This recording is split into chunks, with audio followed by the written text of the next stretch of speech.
নমস্কার, আপনাদের স্বাগত। আমার সাথে আছেন অ্যালভিটো। একটা হৃদয় বিদারক দিন ইস্ট বেঙ্গল সমর্থকদের কাছে। ঠিক এক সপ্তাহ আগে দুর্দান্ত খেলে, যেখানে 90 মিনিটে ম্যাচ শেষ হয়ে যায়, শিল্ড ফাইনালে হেরেছিল, তারপর সুপার কাপে শুরু করলো সেই অভিযান। আমরা ভেবেছিলাম ঘুরে দাঁড়াবে দল।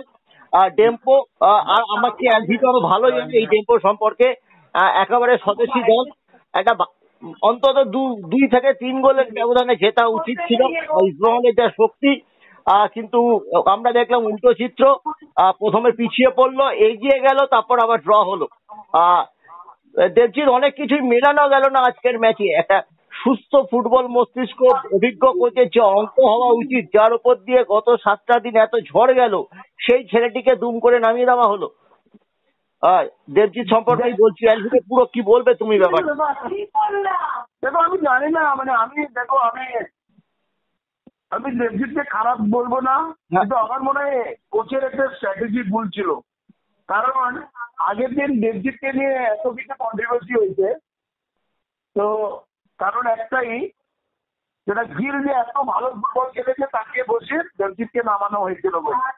তো গিল যদি এত ভালো খেলেছে আগের দিন, তাহলে ওই ছেলেটাকে তাহলে আজকের ম্যাচে বসিয়ে দিচ্ছে কেন?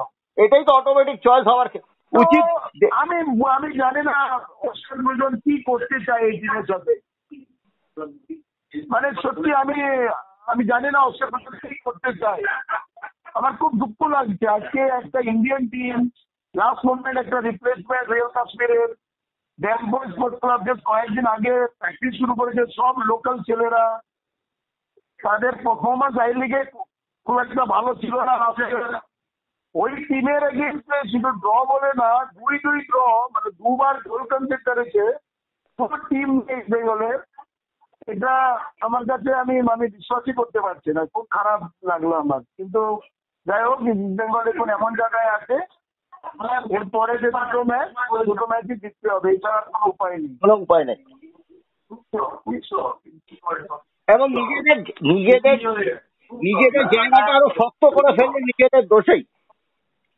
না, অবশ্যই। দেখো, এবার এইটা আমার মনে হয় এটা বলা অনেক আগে হয়ে যাচ্ছে। এগুলো আমার মনে হয় এখন বলা উচিত না, কারণ আরো অনেকগুলো ম্যাচ বাকি আছে।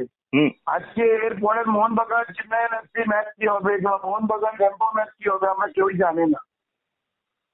ইস্ট বেঙ্গল তো হারেইনি যে আমরা বলবো কি ইস্ট বেঙ্গল কম্পিটিশন থেকে আউট। আমি শুধু বললাম ইস্ট বেঙ্গল যেহেতু আজকে ড্র করেছে, এরপরে দুটো ম্যাচ ইস্ট বেঙ্গলকে জিততে হবে যদি কোয়ালিফাই করতে হবে। হ্যাঁ, এবং করতে হবে। হ্যাঁ। অনেক ধন্যবাদ অ্যালভিটো, তোমার মূল্যবান অভিমত দেওয়ার জন্য। Thank you.